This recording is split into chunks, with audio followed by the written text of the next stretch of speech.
Hey guys, welcome back to my channel. तो आज के इस वीडियो में मैं आपको एक्सप्लेन करने वाली हूँ 2025 में आई मूवी डिप्लोमेट। तो चलिए विदाउट वेस्टिंग टाइम मूवी का एक्सप्लेनेशन स्टार्ट करते हैं। मूवी स्टार्ट होती है पाकिस्तान के एक खतरनाक एरिया से, जहाँ पर हम एक आदमी को देखते हैं जो बच्चे को शूट करना सिखा रहा था। जिसके बाद हम उस्मा नाम की लड़की को देखते हैं जो दो बंदों के साथ पाकिस्तान में बसी इंडियन एम्बेसी जा रही थी। यहाँ पर हम देखते हैं कि उस्मा काफ़ी ज़्यादा डरी हुई थी और उसके साथ जो कादिर नाम का बंदा था वो उस्मा से कहता है कि वो इंडियन एम्बेसी वाला काम जल्दी से ख़त्म करे।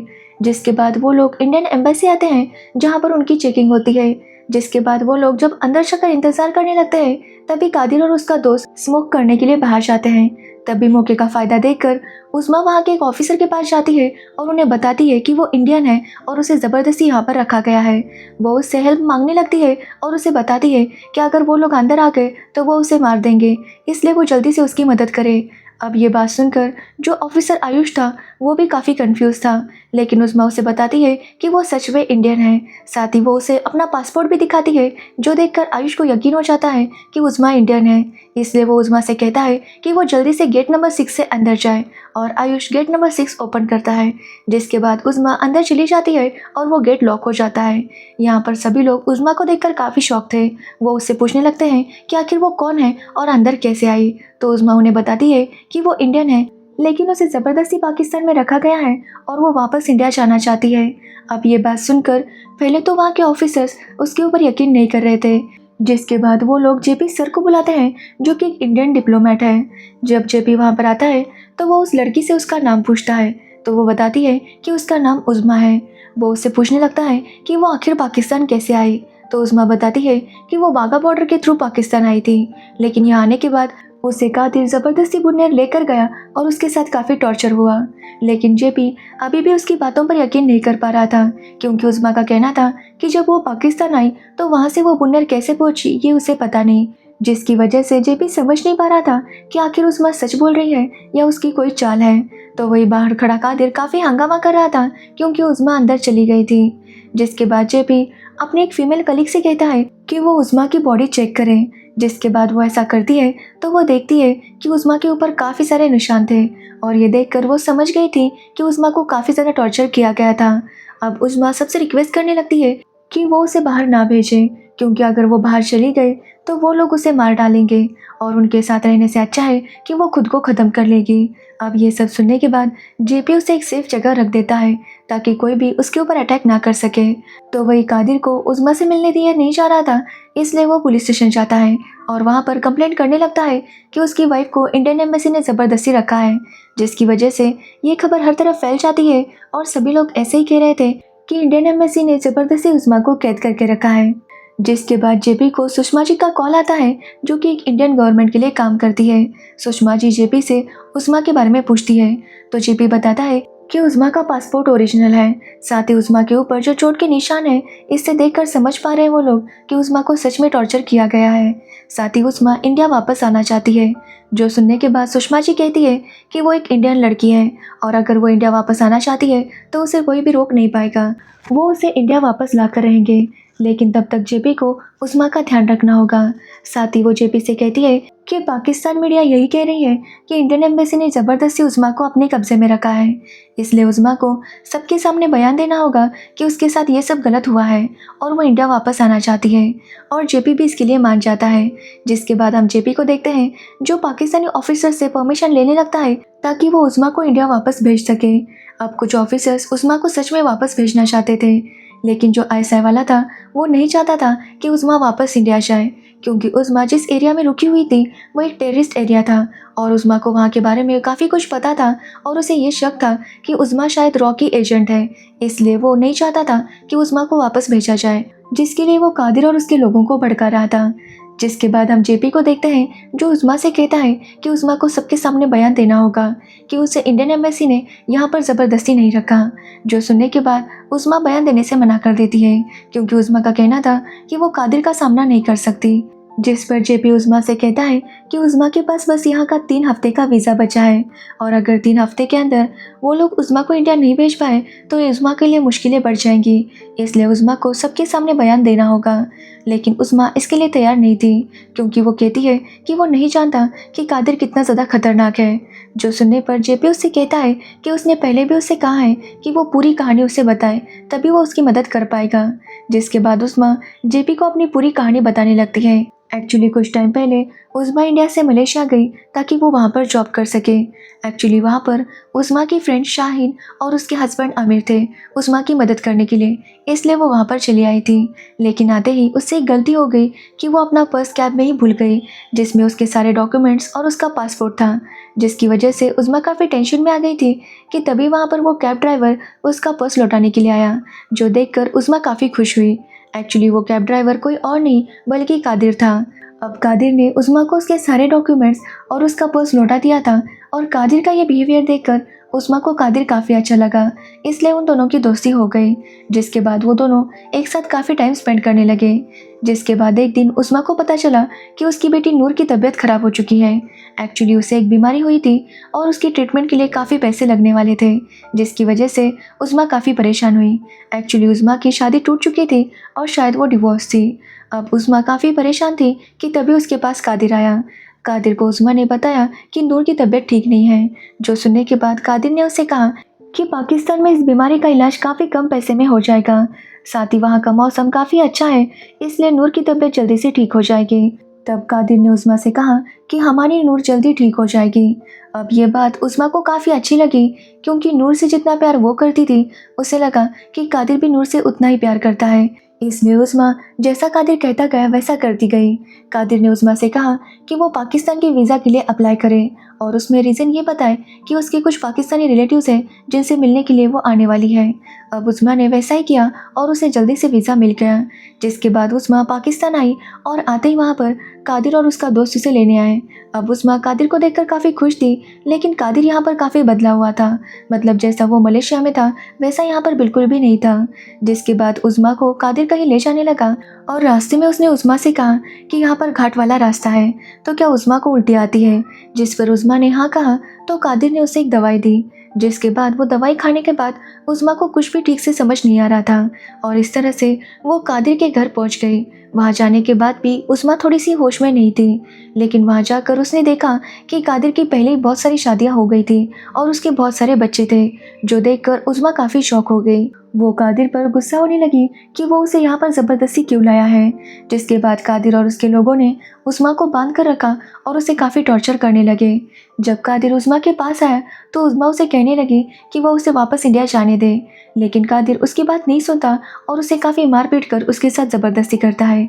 अब ना चाहते हुए भी उज़मा को वहीं पर रहना पड़ता है। अब उज़मा को खरीदने के लिए अगले दिन एक आदमी आता है, लेकिन उज़मा की एज ज़्यादा थी इसलिए वो उसे नहीं खरीदता। साथ ही उज़मा देखती है कि वहाँ पर काफ़ी सारे लड़कियों को ऐसे फंसा कर लाया जाता था, जिसके बाद या तो उनका सौदा होता नहीं तो उनको अपने लिए रख लिया जाता। अब उज़मा मौका देकर वहाँ से भागने की कोशिश करती है, लेकिन वहाँ की लेडी उसे कहती है कि उज़मा यहाँ से भाग नहीं सकती क्योंकि यहाँ पर दूर दूर तक कोई भी व्हीकल नहीं है, इसलिए कोई भी यहाँ से भाग नहीं सकता था। साथ ही यहाँ के लोग काफ़ी खतरनाक थे और यहाँ तक कि बच्चों के पास भी गन थी जो उन्हें शूट कर सकते थे, इसलिए वो उज़मा से कहती है कि वो यहाँ से भागने की कोशिश ना करे। अब उज़मा उस लेडी से रिक्वेस्ट करती है कि वो उसे एक कॉल करने दे। जिसके बाद वो लेडी उज़मा को मोबाइल देती है और उज़मा शाहीन को कॉल करती है। जिसके बाद उज़मा शाहीन के हस्बैंड आमिर को यहाँ की सारी सिचुएशन बताती है। जिसके बाद आमिर उज़मा से कुछ कहता है और उज़मा वैसा ही करने लगती है। अब कादिर ने प्लान बना लिया था कि वो उज़मा से शादी करेगा, जो देखकर उज़मा कादिर से कहती है कि वो उससे शादी नहीं कर सकती। जो सुनने के बाद कादिर गुस्सा हो जाता है और उसे मारता है। जिसके बाद उज़मा को कादिर से शादी करने के अलावा कोई ऑप्शन नहीं था। जिसके बाद कादिर और उज़मा की शादी हो जाती है और शादी के बाद उज़मा कादिर के साथ काफ़ी अच्छे से बिहेव करती है। वो कादिर से कहती है कि अब उनकी शादी हो ही चुकी है तो उन्हें अपने फ्यूचर के बारे में सोचना चाहिए।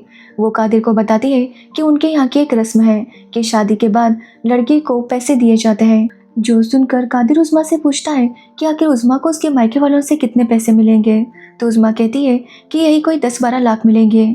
जो सुनने के बाद कादिर उस्मा से कहता है कि वो अपने मायके वालों को जल्दी से बता दे कि उन दोनों की शादी हो चुकी है ताकि उस्मा को भी पैसे मिले। तो उस्मा उसे कहती है कि कल वो इंडियन एम्बेसी जाएंगे और वहाँ पर आमिर भाई को कॉल करेंगे, जिसके बाद आमिर भाई को वो प्रूफ दिखाएंगे कि उनकी शादी हुई है तो वो उन्हें पैसे दे देंगे। अब ये सुनने के बाद कादिर उसे इंडियन एम्बेसी लेने के लिए मान जाता है। एक्चुअली आमिर भाई ने ही उस्मा को ये आइडिया दिया था कि वो कादिर को पैसों का लालच दे और उसके साथ इंडियन एम्बेसी आए और वहाँ पर मदद मांगे। और उनका ये प्लान काम कर गया क्योंकि कादिर पैसों की लालच में उस्मा को इंडियन एम्बेसी लेकर आया। अब ये सारी कहानी सुनने के बाद जेपी उस्मा से कहता है कि वो चिंता ना करे, वो लोग पूरी कोशिश करेंगे कि वो जल्दी से जल्दी उस्मा को इंडिया भेज सके, लेकिन उस्मा को अपना बयान सबके सामने रखना होगा। लेकिन उस्मा कहती है कि वो कादिर का सामना नहीं कर सकती क्योंकि कादिर ने उसके साथ इतना बुरा किया है कि वो उसे फेस नहीं कर सकती। अब ये सुनने के बाद जेपी एक आइडिया निकालता है। वो उस्मा से कहता है कि उस्मा को बाहर जाकर बयान देना होगा और वो उससे वादा करता है कि कादिर उसके सामने नहीं आएगा। एक्चुअली जेपी कादिर को इंडियन एम्बेसी बुलाता है ये बोलकर कि उस्मा उससे बात करना चाहती है। और जब कादिर वहाँ पर उसके साथ था तभी उस्मा बाहर जाती है और मीडिया के सामने बयान देती है कि उसके साथ क्या क्या हुआ था और इंडियन एम्बेसी ने उसे ज़बरदस्ती कैद करके नहीं रखा बल्कि वो इंडिया वापस जाना चाहती है। अब उस्मा का वीडियो देखकर सब लोग समझ गए थे कि उस्मा के साथ क्या हुआ है, इसलिए काफ़ी सारे लोग उस्मा को सपोर्ट कर रहे थे और चाहते थे कि उस्मा को वापस इंडिया भेजा जाए। लेकिन हम आईएसआई वाले को देखते हैं जो कादिर को भड़काता है और कहता है कि कोर्ट में इंडियन एम्बेसी के खिलाफ कंप्लेंट फाइल करें कि उन्होंने ज़बरदस्ती उसकी वाइफ को रखा है, जिसके बाद कादिर वैसा ही करने वाला था।